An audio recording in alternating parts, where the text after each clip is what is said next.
ego problem হ'বলে তো অখিল গগৈ মোৰ প্ৰেমিকা নহয়তো ইগো প্ৰব্লেম হ'বলে অখিল গগৈ মোৰ প্ৰেমিকা হ'লে বেলেগ কথা আছিলে যে মোৰ ইগো প্ৰব্লেম হৈছে হয় না অখিল গগৈ মোৰ প্ৰেমিকা নহয়তো আৰু সেইকাৰণে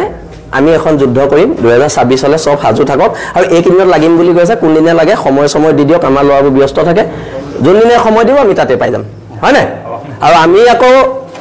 মৰম কৰিলে খুব ধুনীয়া মৰম কৰো কালি অখিল গগৈ পিয়ে আমাৰ লৰা গাড়ী ৰখাই পেলাই তাৰ ঘৰ নাহৰ গতিয়া সি শিৱসাগৰ টাউনত আহি পেলাই গাড়ী ৰখাই সি কৈছে তাক ক্ষমা নোখোজালৈকে গাড়ী যাব নোৱাৰে এতিয়া আমাৰ সৈনিকক কোনোবাই প্ৰহাৰ কৰিবলৈ আহিব আমি বহি থাকিম এটো বস্তু নহব আমি জাতীয়তাবাদী মানুহ আমি লাল সালাম কৰি পোৱা নাই আমি জাতীয়তাবাদী মানুহ আমি জয় অসম কোৱা মানুহ আমি এখন যুদ্ধ কৰিম 2026 হলে সব হাজু থাকক আৰু এই কিদিনত লাগিম বুলি কৈছে কোনদিনে লাগে সময় দি দিয়ক আমাৰ লৰাবোৰ ব্যস্ত থাকে যোনদিনে সময় দিব আমি তাতে পাই যাম অখিল গগৈৰ বিপৰীত কথা নাই কথাটো হৈছে অখিল গগৈয়ে 2021 পৰা আজিলৈকে এটা কথা স্বীকাৰ নকৰিলে যে বিল আছিল নাই অখিল গগৈক জিকাইছিলে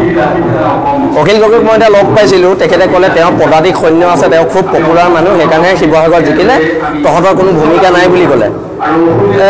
মোক গুৱাহাটীত ক'লে সেইদিনা তাৰপৰা আমি একো নাই কথাবিলাক এটা কথাটো হৈছে বিল আছিল সেনাৰ লগত এটা সংঘাত কৰিব লৈছে ৰাইজৰ দলে সংঘাতটো আমাৰ হ'ব লাগিছিলে বিজেপিৰ লগত আমাৰ সংঘাতটো হৈছে ৰাইজৰ দলৰ লগত কালি অখিল গগৈ পিয়ে আমাৰ লৰা গাড়ী ৰখাই পেলাই তাৰ ঘৰ নাহৰ গতিয়া সি শিৱসাগৰ টাউনত আহি পেলাই গাড়ী ৰখাই সি কৈছে তাক ক্ষমা নোখোজালৈকে গাড়ী যাব নোৱাৰে এতিয়া আমাৰ সৈনিকক কোনোবাই প্ৰহাৰ কৰিবলৈ আহিব আমি বহি থাকিম এটো বস্তু নহব মই এতিয়া নেতৃত্বত আছো মই মোৰ সৈনিকক মাৰ খাব দিব নোৱাৰো আৰু ৰাইজৰ দলৰ সদস্য আছে আমাৰ সেনা আছে আমাৰ সৈনিক হয় আমাৰ সদস্য নাইতো আমি সৈনিক হয় আৰু মই মোৰ সৈনিকক মাৰ খাব দিব নোৱাৰো কথাটো স্পষ্ট আৰু যদি যুদ্ধ হয় আৰু কথাবিলাক কি খালি পিছফালৰ পৰা হ'ব নালাগে যদি লাগিম বুলি কৈছে লগালগ কক প্ৰেছত কক আমিও কম সময় দিয়ক জেগা দিয়ক যাম কথাই মানে হয় নে নহয় ৰাজনৈতিক যুদ্ধ হ'ব আৰু নীতি আদৰ্শৰ ক্ষেত্ৰত ৰাজনৈতিক যুদ্ধ হ'ব মই এদিন কমিউনিষ্ট এদিন মই জাতীয়তাবাদী নহয় আমি জাতীয়তাবাদী মানুহ আমি লাল সালাম কৰি পোৱা নাই আমি জাতীয়তাবাদী মানুহ আমি জয় অসম কোৱা মানুহ আৰু এখন যুদ্ধ হ'ব অখিল গগৈ নুই কৰিলে আৰু আপুনি কি কৈছে বিল আছে সৈনিকৰ ৰাজ তেওঁ আমাৰ নগাঁও জিলা সমিতিৰ সদস্য হয় বাৰে বাৰে কোৱা হৈছে সংঘাতত নাহিব সংঘাতত আহিলে সংঘাতত আহিম আৰু কথা ইমান কথা পাতি লাভ নাই খালি কথাটো হৈছে কি কেতিয়া লাগিব সেইটো ক'লেই হ'ব 2026ত আমি 25ত দল গঠন কৰি আছো আজি অলপ ক্ষোভত কৈ দিছো মই এনে কোৱা নাছিলো 2025ত আমি দল গঠন কৰি আছো আৰু যুদ্ধ হ'ব আৰু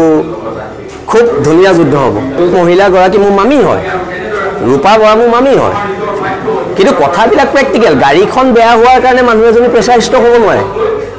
গাড়ীখন ভাড়ালৈ লৈ গৈছে গাড়ীখন বেয়া হৈছে বেলেগ গাড়ী ঠিক কৰি দিছে একদম ভুৱা অভিযোগ এইবিলাক কিন্তু কথাটো হৈছে যদি সংঘাতটো বিচাৰিছে সংঘাতটো হ'ব মানে আমি আৰু বহি থাকিম নি আৰু নেভাবো কেলে ভাবিম সিহঁতি লাগি লৈছে সিহঁতি মাফ কৈছে আমি লাগি লোৱা নাই ন খালি বিল আছিল সেনাৰ সৈনিকৰ নিৰাপত্তা দায়িত্ব মই যিহেতু নেতৃত্বত আছো মোৰ ওপৰত আছে আমাক কোনো সৈনিকৰ ওপৰত আঘাত হ'বলৈ নিদিওঁ শৃংখলচলীয়া নহয় প্ৰত্যাহ্বান বিল আছিল সেনা অসম হ'ব মই অকলে এটা শক্তি নহয় যিহেতু নস্যাতে কৰিলে আমি জিকোৱা নাই বুলি তেওঁ বোলে পদাতিক সৈন্য আছিলে পদাতিক সৈন্যই জিকালে তেনে বিল আছে তেনে ল'ৰাবোৰ ওপৰত উৰি ফুৰিব লাগিব এই ইলেকশ্যনৰ সময়ত হয় না আমি ইগো প্ৰব্লেম নাই জাতীয়তাবাদৰ প্ৰব্লেম আছে প্ৰব্লেমটো ইগোইষ্টিক নহয় জাতীয়তাবাদৰ লগত প্ৰব্লেম ইগো প্ৰব্লেম হ'বলেতো অখিল গগৈ মোৰ প্ৰেমিকা নহয়তো ইগো প্ৰব্লেম হ'বলে অখিল গগৈ মোৰ প্ৰেমিকা হ'লে বেলেগ কথা আছিলে যে মোৰ ইগো প্ৰব্লেম হৈছে হয় না অখিল গগৈ মোৰ প্ৰেমিকা নহয়তো আৰু সেইকাৰণে